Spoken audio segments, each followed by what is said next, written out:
ছেড়ে যেতে হবে দুনিয়া। আর গন্তব্যের দিকে আমরা সবাই ধাবমান, চলমান, আমরা চলতেছি গন্তব্যের দিকে। আমি ভাবি আর না ভাবি, চিন্তা করি আর না করি, হ্যাঁ আমি ভাবি আর না ভাবি, চিন্তা করি আর না করি, আমার গন্তব্যের দিকে আমি চলমান, ধাবমান। আমি গন্তব্যের দিকে দৌড়াইতেছি, গন্তব্য আমার দিকে দৌড়াইতেছে, আমি গন্তব্যের দিকে দৌড়াইতেছি। এই জন্য আল্লাহ রসুল বুঝাইছেন, ইদা আসবাহতা ফালা তানতাযিরিল মাসা, সকাল মিলল আমার উম্মত সন্ধ্যার অপেক্ষা করে। সন্ধ্যা মিলল তো সকালের আশাই রেখো না। আল্লাহ রসুল তো একটু লম্বা বলছেন এখানে, যে সকাল মিলল তো সন্ধ্যার অপেক্ষা করো না, সন্ধ্যার আশা রেখো না। সন্ধ্যা মিলল তো সকালের আশা রেখো না। কারণ কি এটাও বলছেন যে আমার শেষ জমানার উম্মতের সবচেয়ে বড় যেটা বিপর্যয়, যেই জিনিস নিয়ে আসবে এদের উপরে বিপর্যয়, দুনিয়ার লাইনে না, আখিরাতের লাইনে সবচেয়ে বড় বিপর্যয় এদেরকে যেই জিনিসে এদের জন্য নিয়ে আসবে, যেই জিনিসের কারণে এরা বিপর্যয়ের মুখে পড়বে, ধ্বংসের মুখে পড়বে, সেটা হলো লমতাউলুল আমাল, লম্বা লম্বা আশা। লম্বা লম্বা লম্বা লম্বা 60 বছরের আশা 600 বছর, 600 বছরের এরও বেশি আশা। তো বলছে আশা রাখো না, তুমি আশা রাখো না, আর ভাইবো না সন্ধ্যা পাবে। এই জন্য কিন্তু সূর্য এই আল্লাহ রসুলের কথাই বলে, যখন ওঠে তো সূর্য ডেলি বলতে বলতে ওঠে, ফাক্তানি লানাউদ ফি হায়াতিকা আবাদা, সুবর্ণ সুযোগ মনে কর, আর কোনোদিন আমাকে উঠতে তুই নাও দেখতে পারিস। সূর্য বলতে বলতে ওঠে, ফাক্তানি, সুবর্ণ সুযোগ মনে কর, লানাউদ ফি হায়াতিকা আবাদা, আমি কোনোদিন আর তোর জীবনে উদিত নাও হইতে পারি। সূর্য কিন্তু বলতে বলতে ওঠে। মাটিও কিন্তু আমাদেরকে বলে, সতর্ক করে, মাসির আলা বাতনি তামশি আলা যাহরি মাসির ফি বাতনি, আমার জমিনে তোমার বিচরণ, আমার পেটে বিচরণ হতে পারে মুহূর্ত পরেই তুমি আমার পেটে, হতে পারে কিছুক্ষণ পরেই তুমি আমার পেটে, যদিও এখন তোমার বিচরণ আমার পেটে। তামশি আলা যাহরি মাসিরুকা ফি বাতনি, তুমি আমার পেটে আসবে। এটাই সত্য। জমিনও আমাদেরকে প্রতি মুহূর্তে মুহূর্তে মেসেজ দেয়, প্রতি মুহূর্তে মুহূর্তে ছেড়ে যেতে হবে দুনিয়া।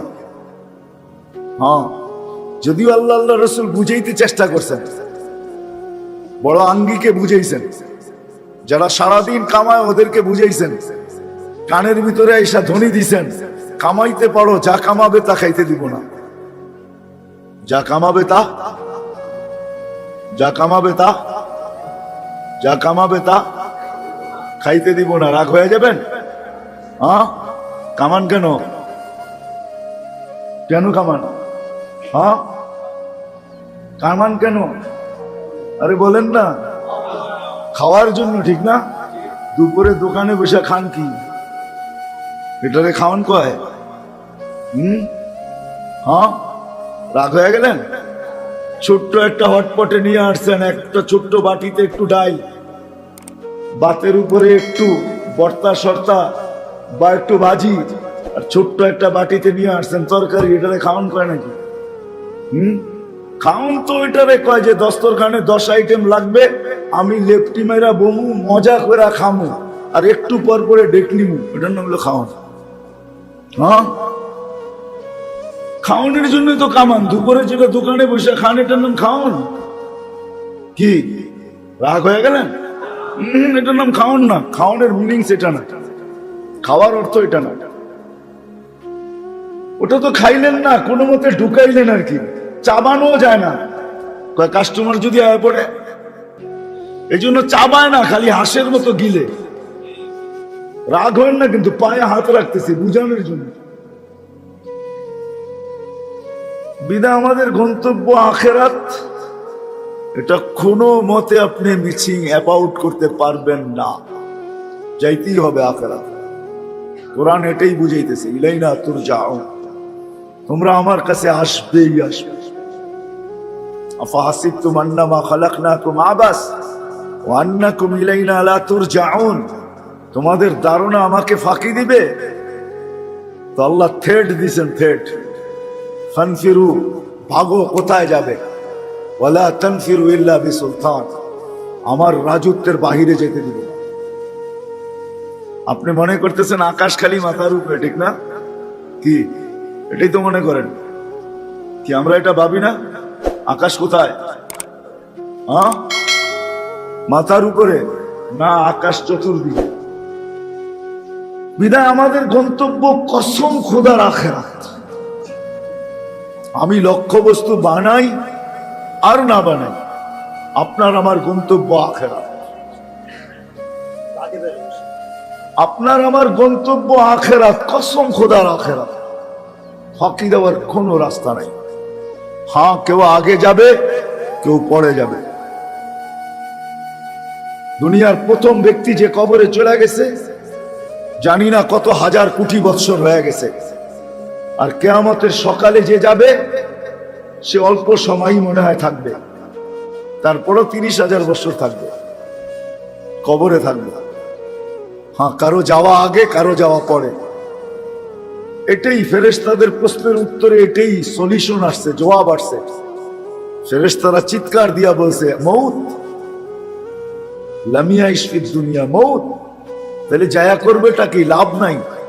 আল্লাহ বলছে লাভ নাই মানি, বলছে মজা পাবে না, যাওয়ার মজা পাবে না, যাওয়া আসার মজা পাবে না, দুনিয়ার মজা এরা পাবে না।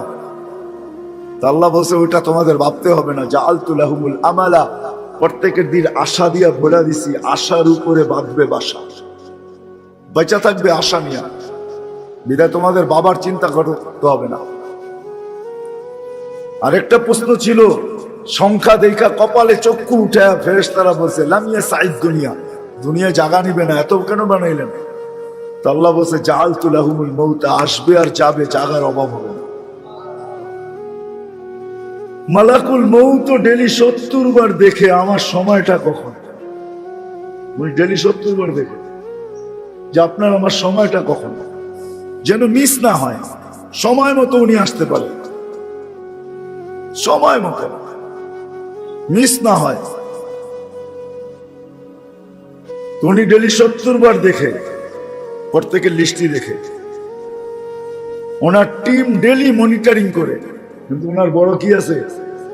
টিম আছে, টিম, যারা অপারেশন সাকসেস করে, যারা অপারেশন সাকসেস করে।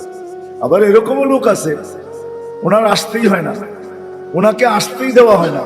এরকমও লোক আছে যে ওনাকে আসতে দেওয়া হয় না। কিছু লোক এরকম আছে যারা দুনিয়ার থেকে যখন আখেরাতে যায়, তো আল্লাহ স্বয়ং বলে মালাকুল মউত তোমার যাওয়া দরকার নেই। তো বলছে কে যাবে? বা আমি নিজে যেয়ে নিয়ে আসবো। কে নিয়ে যাবে? আল্লাহ বলে আমি নিজে যেয়ে নিয়ে আসবো। কে নিয়ে আসবে? কে নিয়ে যাবে? কেমন হবে? আল্লাহ নিতে আসবে। হ্যাঁ, হাদিসে আছে। কে নিতে আসবে? আল্লাহ, আল্লাহ নিতে আসবে। তুমি আর্কিটেকচার আই না, দুনিয়ার কোনার থেকে ডিজাইন আই না, তুমি বানাবে, ডেকোরেশন করবে, কিন্তু তোমাকে বেশি দিন থাকতে দিব না। তোমাকে বেশি দিন থাকতে, তুমি ওসিয়ত করে গেলেও কেউ থাকতে দিবে না। তুমি যদি ওসিয়ত লেখা যাও, থাকতে দিব না। এটাই সত্য। জমাবে, তোমাকে বুক করতে দিব না। জমাবে তোমাকে। আমি উদাহরণ দিয়ে আপনাদেরকে বুঝাইতে পারি, কিন্তু আপনাদের দিলে লাগবে, এই জন্য উদাহরণ দিতেছি না। নাহলে উদাহরণ দেওয়া যায়, আল্লাহ রসুল আল্লাহ উদাহরণ দিয়ে বুঝাইছে। এই জন্য সাহাবায়ে কেরাম দেখা গেছে দুনিয়ার পিছে ব্যয় করেন নাই, এইগুলার পিছনে ব্যয় করেন নাই। যা ওটা আলাদা আলোচ্য বিষয়। আমাদের সবার গন্তব্য কিন্তু আখিরাত। সবার গন্তব্য আখিরাত। আল্লাহ বলে যাবা কোথায়? আমার রাজত্বের বাহিরে যেতে পারবে না। আরেক জায়গায় বলছেন আইনাল মাফার, কোথায় ভাগবে? কোথায় ভাগবে? আইনা আনা মাকুম আইনা মা কুনতুম, যেখানে যাবে ওইখানে আমি সাথে আছি। কি আনা মাকুম আইনা মা কুনতুম, যেখানে যাবে ওইখানে আমি সাথে। আমি সাথে, তোমার আমার ভিতরে ডিস্টেন্স কতটুকু ওটা আবার বুঝেছে। সাথের ভিতরে ডিস্টেন্স, দূরত্ব কতটুকু? তো বলছে আকরাবু মিন হাবলিল ওয়ারিদ, তোমার আমার ভিতরে ডিস্টেন্স শারগের চেয়েও আমি কাছে, শারগ দূরে। অথচ হুকুম আসছে তুমি প্রস্তুত হয়ে আসো। আর সফরু বাঈদ, সফর বড় লম্বা।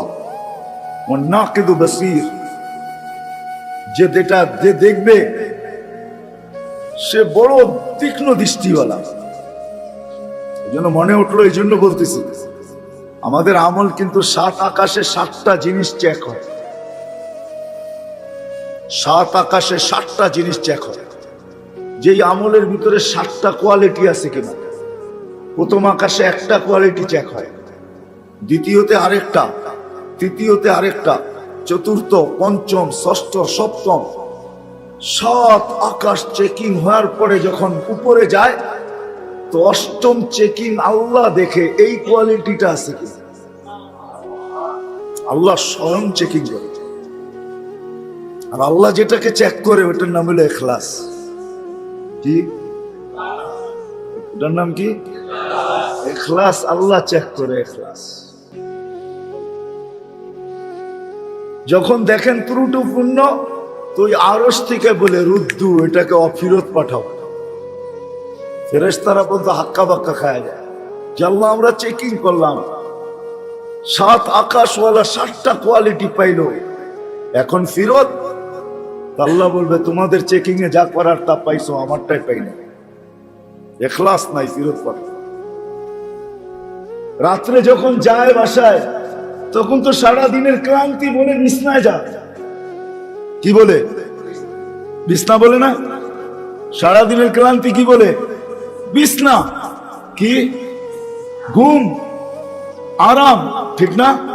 হ্যাঁ, ওই সময় তো খাওয়ান হয় না। কি হয় না? কি কি বলেন? হয় খাওয়ান। বহুত আছে এইখানে, বাসায় যাওয়ার পরে কয় রাখো, সকালে খামু না, এখন ঘুমায় লই।